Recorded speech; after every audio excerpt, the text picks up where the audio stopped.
اس میں لوگ بیٹھے ہیں، ان میں کچھ ایسے بھی ہوں گے جنہوں نے حج کیا ہوگا، جنہوں نے عمرے کی سعادت حاصل کی ہوگی. ذرا ان سے پوچھئے لبیک اللہم لک لبیک لا شریک لک لبیک ان الحمد والنعمۃ لک والملک لا شریک لک. تلبیہ پڑھتے ہوئے طواف کعبہ کرنے والے حاجی سے پوچھئے، عمرہ کرنے والے سے پوچھئے، دنیا میں سب سے کمزور اور ضعیف حاجی اگر حج کرنے عمرہ کرنے جاتا ہے تو وہ انڈیا کیا جو ٹھیک سے چل کے نہیں پاتا، آخری وقت میں کھیت میں لکھا کے معافی مانگ کے تب پہنچتا ہے. اور سب سے زیادہ اس میں بھی سب سے زیادہ ضعیف وہ اتر پردیش اور ہمارے اسی پورواچل کے افراد ہوتے ہیں. حضرات ان سے پوچھئے کہ جب آپ تلبیہ پڑھتے ہوئے آپ نے طواف کعبہ کیا ہے تو ایک بات بتاؤ، حجر اسود کا بوسہ آپ نے دیا تھا تو کہہ لگے نا بابو حجر اسود کا بوسہ نہیں دیا، لیکن جو معلم ہمارے ساتھ ساتھ چل رہے تھے انہوں نے کہا یہ جو گرین لائٹ حجر اسود کے ٹھیک سیدھائی پر جل رہی ہے، قریب جاؤ گے تو دم کے مر جاؤ گے، جاؤ گے یہی انتقال ہو جائے گا. کہا مولانا صاحب سب حجر اسود کیسے چومیں گے؟ کہا بس دور سے اپنے ہاتھ ایسے کرو، اسے کہتے ہیں استلام کر لو اور اس کے بعد اسے چوم کر آنکھوں سے لگا لو. اس کا مطلب یہ ہے کہ تم نے حجر اسود کو بوسہ دے دیا. ہم نے کہا سمجھ میں آئی بات؟ کہ لگے نہیں. ہم نے کہا مولانا صاحب سے پوچھو حجر اسود کی خاصیت کیا ہے؟ کہا حجر اسود جب تم اپنا ہاتھ حجر اسود کی طرف کر کے استلام کرتے ہو تو حجر اسود تمہارے گناہوں کو کھینچ لیتا ہے، تمہارے گناہوں کو اپنے سینے میں جذب کر لیتا ہے. ہم نے کہا بچہ آن لائن کا سسٹم یہ تو بہت پہلے سے موجود ہے. ایسے استعلام کیا، اس نے گناہ کو کھینچ لیا. کہ لگے مولانا صاحب بات سمجھ میں نہیں آئی. ہم نے کہا پھر سمجھو. مسجد نبوی کے منبر پر خلیفہ دو امیر المومنین جناب عمر بن خطاب موجود. جمعہ کا دن ہے. جناب عمر فرماتے ہیں، خطبہ دیتے تھے جناب عمر بن شاہ فرماتے ہیں یا ساریہ تو الجبل، اے ساریہ ذرا پہاڑ کی جانب گھوم کر کے دیکھو. یہ میں عمر کی بات کر رہا ہوں، وہ عمر جس کے مزاج کے مطابق قرآن میں تقریباً 22 آیتوں کا نزول ہوا ہے. میں اس عمر کی بات کر رہا ہوں جس نے اسلام قبول کیا ہے 46ویں نمبر پر، مگر پوری دنیا میں پرچم اسلام کو بلند کیا ہے. میں اس عمر کی بات کر رہا ہوں جس سے بڑے بڑے سلاطین زمانہ نام سن کر کے دہشت میں آ جاتے تھے. تاریخ بتاتی ہے جناب عمر مسجد نبوی کے منبر پر تشریف فرمایا یا ساریہ الی الجبل، اے ساریہ ذرا پہاڑ کی جانب گھوم کر کے دیکھو. تاریخ بتاتی ہے صحابہ محو حیرت تھے، بارگاہ مصطفیٰ کے تربیت یافتہ تھے، ایک دوسرے سے چمے گوئیاں کرنے لگے. یار جناب عمر تو مقام نہوت میں کئی 100 کلومیٹر کی دوری پر جنگ لڑنے کے لیے گئے، مگر تاریخ جناب عمر کے لیے ساریہ پہاڑ کی جانب دیکھو. جلدی انہوں نے تاریخ نوٹ کر لی، انہوں نے سمے نوٹ کر لیا، انہوں نے دن اور تاریخ دونوں نوٹ کر لی. تاریخ بتاتی ہے عزیزان ملت اسلام کہ ایک معتبر صحابی مولا کائنات کے بغل میں بیٹھے تھے، حضرت علی کے بغل میں بیٹھے تھے. انہوں نے حضرت علی پر ہاتھ رکھا اور ہاتھ رکھنے کے بعد کہا دیکھیے خطبہ دے دیتے تھے عمر یہ کیا کرنے لگے. تو مولا کائنات علی شیر خدا فرماتے ہیں سنو وہ عمر ہے. جب تک عمر کے پاس دلیل نہیں ہوتی عمر کوئی بات کہتا نہیں ہے. اب اسے اور آسانی سے سمجھ. یہ تو تھے جناب عمر، وہ تھے جناب ابو بکر، وہ تھے جناب عثمان، وہ ہے مولا کائنات، وہ ہے حسنین کریمین. ایک عام مومن کے لیے حدیث پاک ملاحظہ کریں. اللہ کے حبیب ارشاد فرماتے ہیں اتقوا بفراست المؤمن فإنه ينظر بنور اللہ.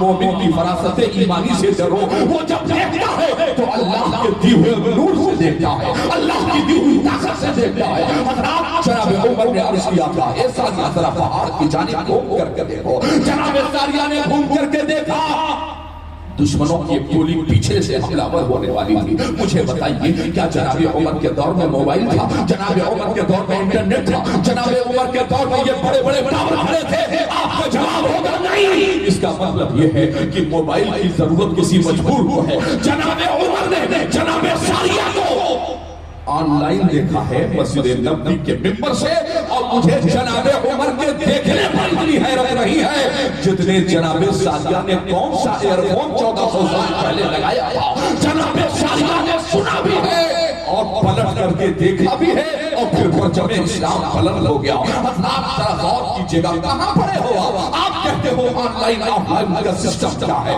آئیے ذرا تاریخ سے پتہ نگاہوں کے سامنے رکھائیں. اللہ کے حبیب ارشاد فرماتے ہیں فدیہ دیتے رہو رہائی حاصل کرتے رہو، فدیہ لوگ دیتے رہے، رہائی حاصل کرتے رہے، مگر وہ لوگ جو ہر چمتکار کو نمسکار کر رہے تھے، جو ہر طاقت کے سامنے اپنے گھٹنے کو ٹیک کر اسے معبود حقیقی تسلیم کر رہے تھے، ایسے افراد بھی بارگاہ مصطفیٰ میں حاضر ہوئے اور عرض کرتے ہیں اے مسلمانوں کے پیغمبر، میرے پاس تو ایک ٹوٹی کوڑی بھی نہیں ہے، میرے پاس ایک درہم بھی نہیں ہے۔ اللہ کے حبیب ارشاد فرماتے ہیں جن کے پاس کچھ بھی نہیں انہیں ذرا کنارے کھڑا کر دیا جائے۔ اخیر میں بانی اسلام ہادی اعظم صلی اللہ علیہ وسلم نے بلایا اور بلا کر کے کہا تھا آؤ میں تمہارے لیے بہترین سزا کا انتخاب کر دیتا ہوں۔ اور ہمارے کرام کی خصوصی توجہ طالب ہوں میں اس لیے کہ ہمیں یہ کہا جاتا ہے مولانا صاحب سوچتے ہیں کہ سارے بیٹے کو عالم بنا دیا جائے، مولانا صاحب کہتے ہیں سارے بیٹے کو مفتی بنا دیا جائے، نہیں، دین اور دنیا کی تعلیم کو بڑی خوبصورتی کے ساتھ الگ کیا گیا ہے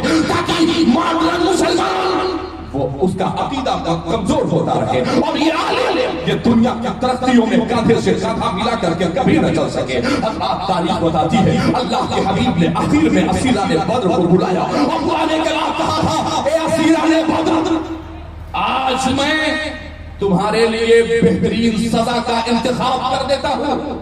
قدم ڈگمگا رہے تھے، بڑا ظلم کیا تھا انہوں نے مکے کی زمین پر۔ اللہ کے حبیب مسکرائے، ارشاد فرمایا، ذرا آپ کی توجہ چاہتا ہوں تمامی سامعین کی۔ اللہ کے حبیب ارشاد فرماتے ہیں اے اسیران بدر، تمہاری سزا یہ ہے تم صحابہ کے 10 بچوں کو ایک قیدی 10 بچوں کو لکھنا بھی سکھا دے، پڑھنا بھی سکھا دے، یہ ہے سزائے مصطفیٰ۔ لکھنا بھی سکھا دے، پڑھنا بھی سکھا دے۔ اب ذرا سمجھئے گا، اللہ کے حبیب نے کہا لکھنا بھی سکھا دے، پڑھنا بھی سکھا دے۔ صحابہ کی جماعت حاضر تھی، عرض کرتے ہیں اما ابا سب آپ کے قدموں میں قربان، اے حبیب خدا، نہ یہ قرآن کو جانتے ہیں نہ قرآن کو مانتے ہیں، نہ یہ حدیث کو مانتے ہیں نہ صاحب حدیث کو مانتے ہیں، اے حبیب خدا یہ صحابہ کے بچوں کو کیا لکھنا سکھا دے، کیا پڑھنا سکھا دے، یہ کیا پڑھا سکتے ہیں؟ عقیدے کے لیے فقہ کی کتابیں، تفسیر کی کتابیں، اصول حدیث کی کتابیں نہیں۔ اللہ کے حبیب ارشاد فرماتے ہیں میرے صحابہ، جہاں ایک طرف صحابہ کے بچوں کو دین کا علم ہونا ضروری ہے، وہی دنیا کے تمام علوم کا جاننا ضروری ہے۔ وہ تمہاری نیتوں پر منحصر ہے کہ تم تبلیغ کیسے کرنا چاہتے ہو۔ ایک ڈاکٹر کیا اس شعبے میں نہیں آ سکتا؟ ایک ڈاکٹر اگر یہ سوچ رہے کہ میں نے ڈاکٹری کا کورس کیا ہے، MBBS MS MD ہم نے کچھ بھی کیا ہے، مگر میرا جو پریکٹس کا طریقہ ہوگا وہ سنت مصطفیٰ کے تئیں ہوگا، وہ حضور کے بتائے ہوئے طریقے پر ہوگا۔ ایک بہترین وکیل، ایک ایڈوکیٹ،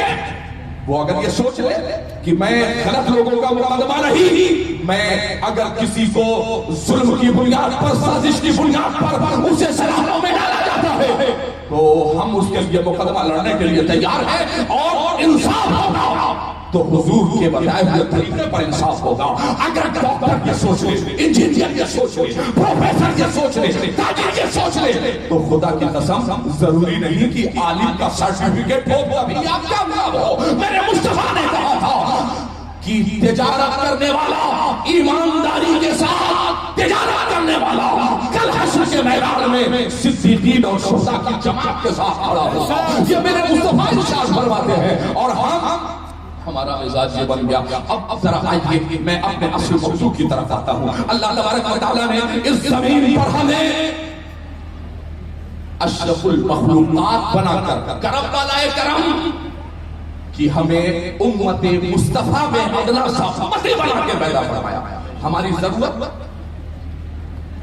زمین پر پیدا کرنے کا مقصد اللہ نے اپنا خلیفہ بنا کے زمین پر بھیجا۔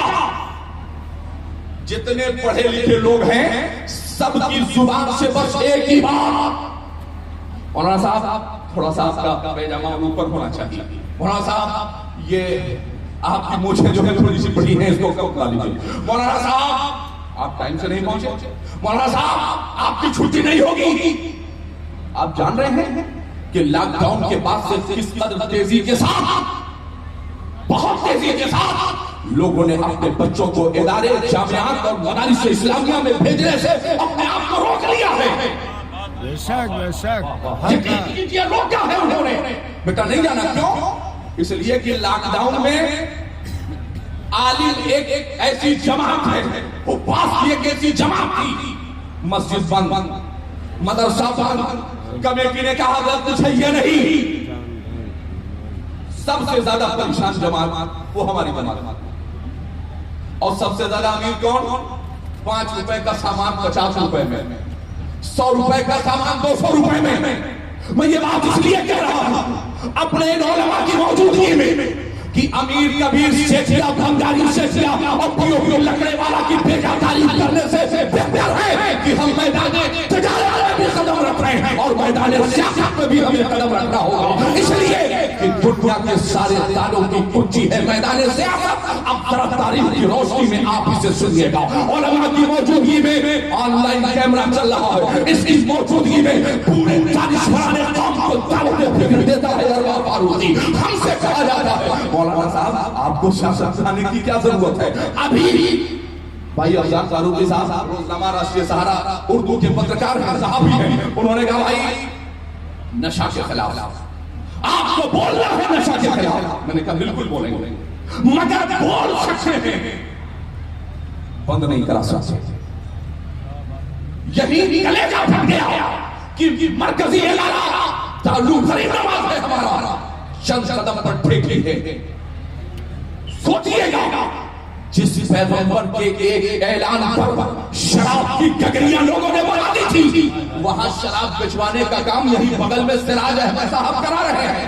صاحب بھی کہنا جرم ہے۔ سوچئے میں نہیں، پورے بھارت کے علماء، تمام مساجد کے علماء مل کر کے اور یہ کہیں ایس ڈی ایم صاحب، ڈی ایم صاحب، ایس او صاحب، سی او صاحب، یہ ٹھیکے بند ہونی چاہیے۔ کوئی سنے گا کیا؟ سب اکٹھا ہو کے چلیے جنتر منتر پہ چلتے ہیں۔ شراب ام الخبائث ہے، صرف مسلمانوں کے گھروں میں یہ بلا نہیں ہے، غیر مسلم بہنوں کی عزتیں لوٹ لی جاتی ہیں، ان کے گہنے بیچ دیے جاتے ہیں، گھر کا سامان بیچ دیے جاتے ہیں، نشہ حاصل کرنے کے لیے، شراب اور اسمیک حاصل کرنے کے لیے گھر کے گھر تباہ ہو رہے ہیں۔ لہٰذا ہم یہ چاہتے ہیں کہ صاحب، مکھ منتری صاحب، پردھان منتری صاحب، شراب کے ٹھیکے بند ہونے چاہیے۔ کیا کوئی ہماری بات کو سنے گا؟ کوئی اثر پڑے گا کسی پر؟ آپ کا جواب ہوگا نہیں۔ تو سنیے کرنا کیا ہوگا؟ پیغمبر اسلام کی تعریف پڑھنی ہوگی۔ پیغمبر اسلام نے مکے میں ابھیان چلایا ہے شراب کے خلاف۔ پیغمبر اسلام نے شراب کے خلاف ابھیان چلایا۔ کیا کسی نے پیغمبر اسلام کی بات سنی؟ کسی نے پیغمبر اسلام کی بات پر عمل کیا؟ آپ کا جواب ہوگا نہیں۔ محبوب خدا ہے، مختار کائنات ہے، محبوب داور ہیں، شاذی کوثر ہیں، جن کے دم قدم سے یہ کائنات موجود ہے، امام الانبیاء ہیں۔ کیا کسی نے بات سنی؟ آپ کا جواب ہوگا نہیں۔ ایک اللہ کی وحدانیت کا اعلان کرنے والے پیغمبر کو طائف میں پتھر مارے گئے، وہ محبوب خدا تھے، رحمت للعالمین تھے۔ یہاں کا خون، سر کا خون نالین مصطفیٰ میں بچا ہے۔ سنیے صاحب، صرف دعوت کھانا سنت نہیں ہے، ظلم کے خلاف لڑنا بھی سنت ہے۔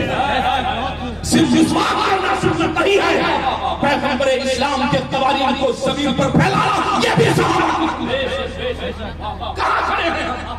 ہماری بات نہیں سنی جاتی۔ ایک عام خزانچی جاہل انگوٹھا ٹیک وہ ایک عالم دین کو چیلنج کرتا ہے، مولانا صاحب صبح بوری بستر تیار کر لیجیے گا، میں آپ کے لیے کام اپنی جماعت کے ذمہ دار کے لیے، کیونکہ جو بات سچ ہے وہ کہی جائے گی۔ خدا کی قسم کسی کی حیثیت کی جو ہمارے سامنے کھڑا ہو جاتا، مگر ظلم کے خلاف ہم لڑے نہیں۔ ہم سوچتے ہیں فلاں سیٹ صاحب ناراض ہو جائیں گے، ہم سوچتے ہیں فلاں سیٹ صاحب ناراض ہو جائیں گے۔ خدا کی قسم حصول رزق کے خاطر زمین مت بیچو، وہ پتھروں میں بھی کیڑوں کو باندھ دیتا ہے۔ جو خدا کیڑے مکوڑوں کو روزیاں پہنچاتا ہے، وہ ہم غلامان مصطفیٰ اور قریبین مصطفیٰ کو ضرور روزیاں پہنچائے گا، مگر طریقہ اللہ نے یہ کہہ کے پیک کر دیا۔ سنو، بھارت کی سرزمین پر ہو، بنگلہ دیش میں ہو، دنیا کے کسی ملک میں ہو، جب بھی تم پریشانیوں کے شکار ہو جانا تو کسی اور کے طریقے کو نہ اپنانا، اپنے پیغمبر میرے محبوب کے طریقے کو اپنا لو گے تو تم سرخرو ہو جاؤ گے، سرسرند ہو جاؤ گے۔ کیا طریقہ تھا پیغمبر اسلام کا؟ موب لنچنگ ہو رہی تھی بلال حبشی کی، موب لنچنگ ہو رہی تھی جناب خبیب کی، مارا جا رہا تھا سلمان فارسی کو، مارا جا رہا تھا صہیب رومی کو، تو کیا کیا تھا؟ سجدے میں چلے گئے تھے، وظیفہ پڑھ رہے تھے، تسبیح پڑھی جا رہی تھی، نہیں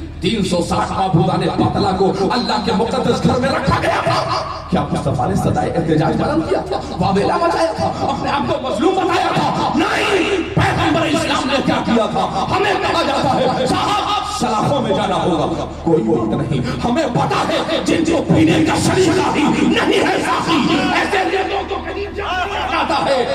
صرف باتیں کی چھنکار پہ موقوف نہیں, رقص زنجیر پکڑ کر بھی کیا جاتا ہے. یار ذرا مجاہدین اسلام کی تاریخ کو پڑھو, تاریخ بتاتی ہے جب بابری جنگ ہو رہی تھی, جب شراب کے ٹھیکے کے خلاف ابھیان چلانے والے مصطفیٰ پہ پتھر چلائے جا رہے تھے تو پیغمبر اسلام سجدے میں چلے گئے تھے. حضرت دعا کیجئے, حالات بہت خراب ہیں, تو دعا سے کام چلا تھا, دعا سے کام چلتا تو پیغمبر اسلام کو بدر کا میدان سجانے کی ضرورت نہیں پڑتی. یاد رکھیے گا کہ نہیں میرے مصطفیٰ کو کہنا چاہتا ہوں میں کہ پیغمبر اسلام کا وارث وہ ہے, وارث وہ ہے جو اپنے باپ کی ملکیت کو, جو اپنے باپ کی جائیداد کو ٹھیک طرح سے محفوظ رکھے. تو ہم نائب مصطفیٰ تب ہیں, ہم وارث امانت تب کہلائیں گے جب پیغمبر اسلام کا کردار دیا ہو کے سامنے. وہ کردار کیا ہے؟ ضرورت پڑنے پر مسجد نبوی کے منبر پر موجود ہوگا آمنہ کا لال. جب ضرورت ہوگا, جب ضرورت ہوگی تو بدر کے میدان کو سجا کے کھڑا ہوگا آمنہ کا لال, ظلم کے خلاف کھڑا ہوگا. تو پیغمبر اسلام نے شراب کے خلاف ابھیان چلایا مگر کوئی سننے کو تیار نہیں. پیغمبر اسلام نے ایک اللہ کو ہونے کا اعلان کیا مگر کوئی سننے کو تیار نہیں. دہشت ظلم ہر طرف مصائب و آلام کے پہاڑ. تو کیا کیا تھا میرے پیغمبر نے؟ پتا ہے میرے پیغمبر نے یہ نہیں کیا تھا کہ ابو جہل کو جتانے کے لیے ابو لہب کو ہرا دیا جائے, ابو لہب کو ہرانے کے لیے ابو جہل کو جتا دیا جائے. یہ پیغمبر اسلام نے نہیں کیا تھا, بلکہ پیغمبر اسلام کا طریقہ یہ ہے کہ جو طاقت جیسی طاقت مکے کے تمام کیبنٹ کے لوگوں نے کہا تھا اے عبداللہ کے بیٹے جتنی دولت کہی آپ کے قدموں پہ قربان, مکے کی سب سے خوبصورت بیٹی سے آپ کا نکاح بھی کر دیا جائے گا, شادی بھی کر دی جائے گی, جو عہدہ کہیے وہ عہدہ ہم دینے کو تیار. میرے آقا نے کیا کہا تھا؟ نا آج تمہارا دیا ہوا عہدہ اگر ہم نے قبول بھی کر لیا تو بولنا تو تمہاری مرضی سے ہی پڑے گا, جو تم چاہو گے وہی بولنا پڑے گا. پھر کیا کیا پیغمبر اسلام نے؟ اپنی جائے پیدائش مکہ المکرمہ کو خیرآباد کہا. یار میرے مصطفیٰ نے کہا تھا صلو کما رأیتمونی اصلی, نماز ایسے پڑھو جیسے مجھے پڑھتا ہوا دیکھتے ہو. ہم روزہ ویسے رکھیں گے جیسے حضور نے رکھا, نکاح ویسے کریں گے جیسے حضور نے کیا, طلاق ویسے ہوگا جیسے حضور کو حکم ہے. ہم میت کو قبر میں ویسے اتاریں گے جیسے حضور نے اتارا, ہم کپڑا ویسے پہنیں گے جیسے حضور نے پہنا, ہم کھانا ویسے کھائیں گے جیسے حضور نے کھایا, ہم مسجد میں داخلہ قدم رکھ کے اللہ تعالی کا بابا پڑھیں گے, ہم بایاں پیر نکالیں گے, یہاں تک کہ استنجا خانے میں بیٹھیں گے تو طریقے مصطفیٰ پر بیٹھیں گے. جانے سے پہلے اللہم انی اعوذ بک من الخبث والخبائث نکلیں گے تو بایاں پیر نکال کے پہلے غفرانک کا پڑھا جائے گا. یعنی ہر قدم پر امت کی رہنمائی کرنے والے مصطفیٰ نے کیا عزت و عظمت کے ساتھ جینے کا تمہیں کوئی طریقہ نہ بتایا ہوگا؟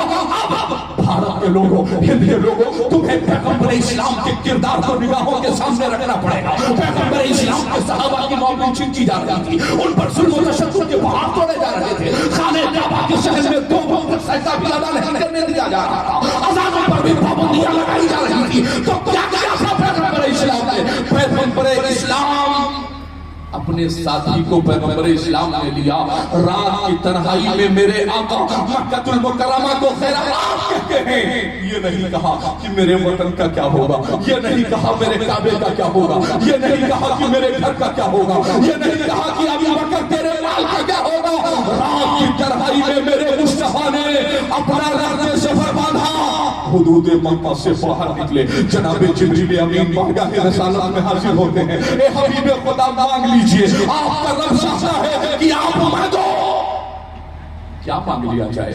اللہ کا حبیب نے اس موقع پر جو مانگا قرآنی اعلان کے مطابق, تو سنیے اپنے آپ کو یہ کہنے والوں کہ ہمیں شاست حاضرہ سے کوئی تعلق نہیں, یاد رکھیے گا زمین پر آپ رہو گے یا نہیں رہو گے, مسلمان رہو گے یا مرتد ہو جاؤ گے, تمہاری بیٹیوں کا مکان محفوظ ہوگا یا نہیں ہوگا, ڈاکٹر بننے کے بعد بھی تمہارا بیٹا منشی ہوگا یا اچھے عہدے پر بیٹھے گا, آج یہ 100% بننے کے بعد بھی تمہارا بیٹا